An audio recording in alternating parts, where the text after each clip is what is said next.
So I was not expecting that.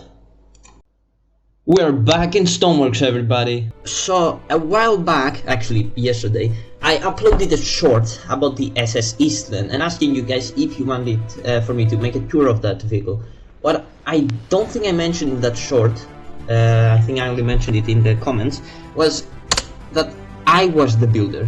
Look, it's by me. Should mention, look at all the other Eastlands. Yeah, not only have I made that ship, my ship is also the best Eastland of all the Eastlands in Stormworks. Look at this, these are horrendous. This isn't even the Eastland. This is some kind of cargo ship. There used to be more and more shittier ones, but whatever.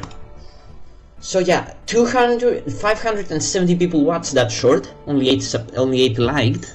So I assume 8 people want to see a tour of this vehicle. And you know what? If 8 people want to see a tour means 8 instant views on my video, so be it. I'll make a video about this ship and a tour. Anyways, you'll see how to spawn it, how to start up, and a tour. The reason why I'm also going to show you how to spawn, because somebody couldn't quite figure it out. Right, Mr. Tingler, whatever your name is? Anyways, with all that said, let's go on to the video. What you do is essentially this. You're going to go into the add-on editor. You're gonna find the custom oil rig, or wherever you like. The custom oil rig is most of the time the most optimized place to spawn large creations. You're gonna go into add vehicle. You're going to find the SS Eastland.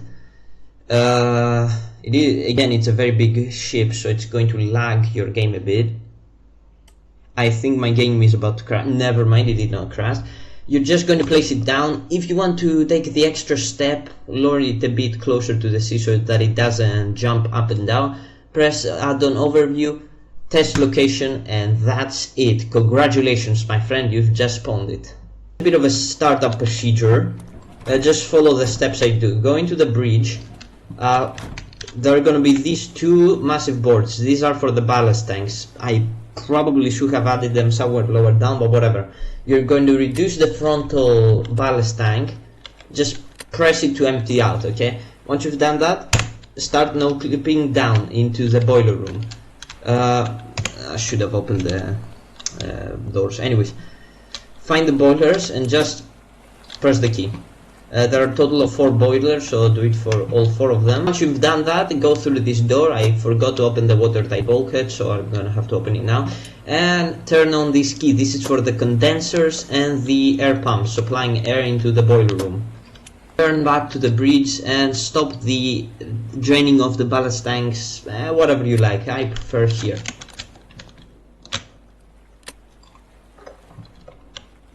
After that, turn on the how do they call the telegrams to auto by pressing that key, unless you have this vehicle in multiplayer, which is very unlikely because this is again a massive creation. So yeah, but if you want to, you can make it manual, so somebody has to be down in the engine room and controlling everything. Anyways, turn them on to auto so you can control it. Okay, it looks like we have steam. Very nice. Once you have steam pressure, go into the engine room. Again, I forgot to open the watertight bulkhead, should have done that. And turn on one of the generators. Now, you should do that if you have infinite electricity off, which I have. Which, funnily enough, this creation used to run on electricity, so it used to need infinite electricity for quite a long time. It's only now that I've made it run without infinite electricity. And that's because I found and fixed a flaw with these massive triple expansion reciprocating steam engines. The issue was that the steam that goes into the piston and the steam that comes out of the piston, those lines were connected, so it couldn't move at all. Why is it moving? Now that we have steam pressure and generating electricity, go on and put the telegraph to slow or full speed or half, whatever you like. I put slow because that's where it normally goes, and because we've set it to auto, it's automatically going to set itself there. And we're off! Okay, I did set it to half speed, but whatever. Something to mention, on the bottom right of my screen you can see a speedometer, an altimeter. It's an add-on, and yes, this creation is quite fast, 41 kilometers per hour in half throttle. Full throttle is insane, trust me. After contemplating for a while, I decided to start the tour from here, from the upper bridge, or whatever this is called, I don't know. Funnily enough, this used to have control of the rudder and the throttles at some point. It no longer has control of them, because I moved to a telegraph system. Anyways, going down, we see the... what are these called again? I really don't know. The extensions on the bridge that allow you to see everything on the boat. Anyways, moving aft, this is the telegram roof, the telegram room. We have the equipment here, and the place the operator works right here. Just send an SOS signal, hopefully nobody's listening in. Anyways, back here we have the lifeboats. There are a total of 6 lifeboats with a capacity of, I think the total capacity of all of them is like 150. Should mention that the real Eastland could carry a maximum of 3,000 people, more than the Titanic, on an 81-meter long vessel. Anyways, moving more aft, there are a lot of benches. I don't think on the real ship there are this many benches, but I mean most of the occupants, like 2,000 of them, are going to be on the deck, so it kind of makes sense. Are we tilting? I don't know. All the way back here we have we finished with the upper deck. This is the flagpole. Yes, that is a Greek flag, not an American flag. Why? My nationality is Greek, and I built the ship. My ship, my flag. I don't care if it's not historical. We'll start off with the bridge. This is the bridge. There are a lot of controls here. Most importantly, watertight doors, the pumps, and of course the sink button. I don't think we'll do a sinking survival. If you really want it, I might, but I should mention something. In like 2 days, school starts for me, which is insanely unfortunate. Anyways, here we have captains and first officers' quarters. They're very spacious, they have their own bathrooms, and very good. You would want to be here. After that we have further back more officers' quarters, second officer right here, third officer right here. Now I've seen on the Titanic there were 4th and 5th, maybe even 6th officer. This is a tiny ship, I highly doubt there was a 3rd officer or even a 2nd officer. Anyways, here we have wireless operator. I don't know why I put 2 beds, because I don't think they would have 2 operators here working a 12-hour shift. Here we have chief engineer. On the real Eastland, I think his name was Chief Engineer Erickson. I don't know why I said that, I'll probably cut it from the video. Here we have the map room. Something funny about the map. Try to guess from where this map is. That's right, GTA 4. At the time that I was building the Eastland, my uncle bought me GTA 4 for the PlayStation 3. Very nice game, highly recommend. Here we have the children's nursery. Now this is kind of idiocy on my part, because when I was first seeing the video from Part-Time Explorer, which I used as a baseline to how to make the ship, because there are no deck plans surviving, I saw that there was a section here called children's nursery, and I interpreted that as a nursery, like to cure, because nursery. Yeah, only after that did I learn that it was actually a play area. Yeah, stupid on me. Anyways, back here we have 6 cabins of the upper deck and saloon class. Pretty cozy, I'd say. Moving back, here we have the library. I really doubt the Eastland had a library. The reason why there's a library here is because of this crew staircase. Also doubt that the Eastland has that. I've taken that feature from the MS Tybe, a very famous Stormworks creation. And here we have toilet. Of course, nearly everything is lit up. The reason why I don't have lights is because, let's just say, Stormworks isn't a very very performance helpful game. Anyways, here we have the main staircase. Yes, there are holes in the glass. Yes, there are doors that will open when water comes on top. This is to help with the sinking. We'll talk about that later, or never, I don't know. Anyways, continuing aft, I'll go down there later. We have a lot of cabins, if I'm not mistaken 18 of them, and they're pretty much the same as the one you saw earlier. Yeah, and all the way down aft here we have the smoke room. The Eastland had the smoke room. Now, anyways, here we have the anchor room, the galley right here, or kitchen, whatever you want to call it. And if I'm not wrong, the actual Eastland had two floors of kitchen, so this is kind of a preparation area, cooking area, and they serve the food over there. Anyways, my god, the ship is about to tip, I can tell. Anyways, this is the dining room, very nice, very demure. Okay, I'll leave. Anyways, here we have some bathrooms, of course positioned right behind the dining room, so if they're serving Taco Bell, you can immediately exit the flow. What am I talking about?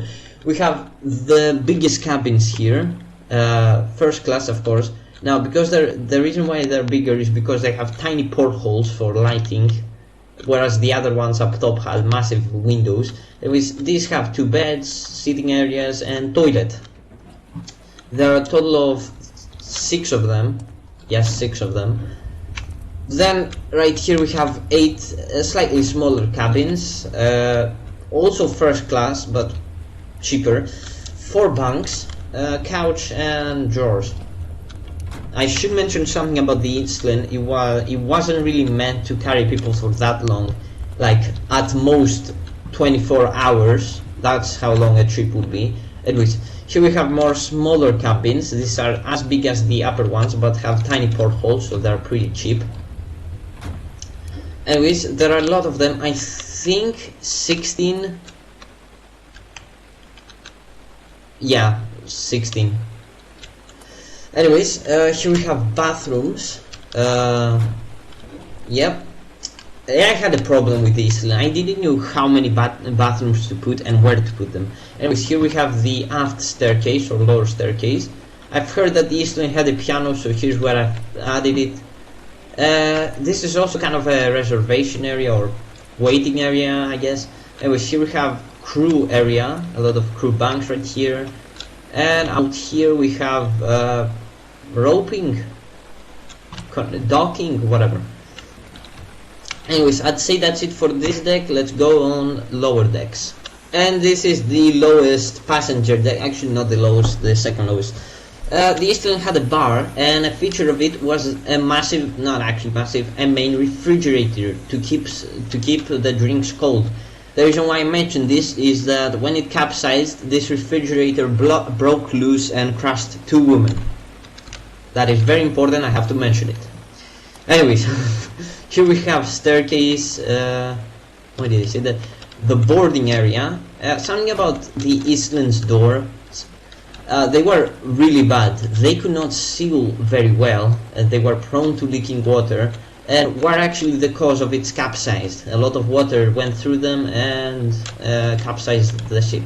Anyways, we have even more waiting area here, although this is kind of connected with the upper one.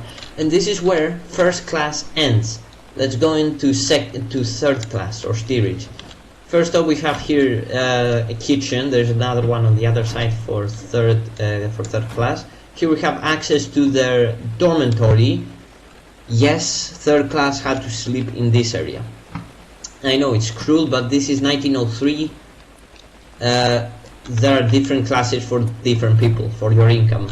Anyways, here we have access to the engine room. I'll go in there later, or probably never. Here we have, I don't know, kind of like a stage. I don't know why I did that. If you've seen the movie Titanic, you've seen that in steerage they had kind of like a dance party, or I don't know. Whatever. Here we have, yeah, bathroom for third class. Here's crew area. It's connected with the third class because they use the same kitchens. Something about what I'm showing you here. This is how I imagine the Eastland would be. Again, there are no plans of the ship, so this is how I imagine it would be. Here we have again access and goes down to the boiler rooms. Continuing on, this is the third class boarding area. Again, these doors are horrible, they leak all the time. Here we have crew sleeping area. I should have put more bunks here. I removed one of the cold bunkers, so yeah, I should have added a bed there. Oh boy. Anyways, here we have again another steerage dormitory. This one is a bit bigger, a lot bigger actually. Moving forward, this is a crew area. We have accommodations for the firemen here, and these hatches go down into the boiler room.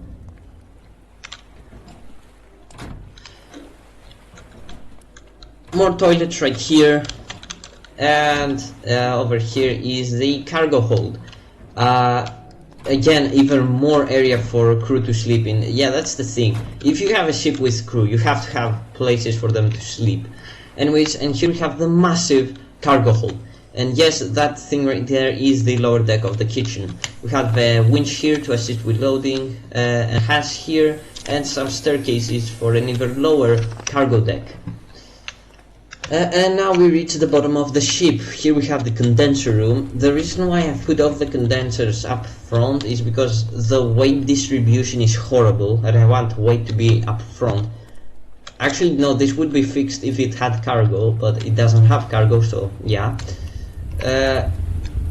Anyways, here is the boiler room. You kinda saw it as I was starting out the ship. We have massive coal bunkers on each side. This is another reason why the ship capsized. There was too much coal on the on the left side, like 60% of it. So yeah. Here we have the engine room, massive reciprocating engines, the steam generators, no, electricity generators. Of course, all the places below us are the ballast tanks. Here we have another cargo hold. This is refrigerated cargo. The Eastland had places for refrigerated cargo, and here is even more cargo. Yeah, the Eastland was half passenger, half cargo. And with that, our tour is complete. If you made it this far, thank you for watching this video, this tour. It was, I assume, extremely boring for you. I was talking for so long that my throat's starting to feel kinda weird. Regardless, this creation is on the Stormworks workshop. You don't need to really search, just write its name, SS Eastland, and it will be the first result. I might make a 1915 version, the version that actually sank. But I don't know. Again, school starts pretty soon. It's the 9th of September for me, and school starts on the 11th. And not only that, I have a lot of extracurricular activities, and once school starts, I won't have my computer. I'll be uploading probably shorts or community posts, but yeah, videos like this are not gonna be possible. So yeah, that's all for today. Hope you enjoyed the tour, and of course, if you enjoyed this video, press a like. If you want to see more, subscribe. And I'll see you next time. Peace. That was my job, you idiot! I was the one to say that!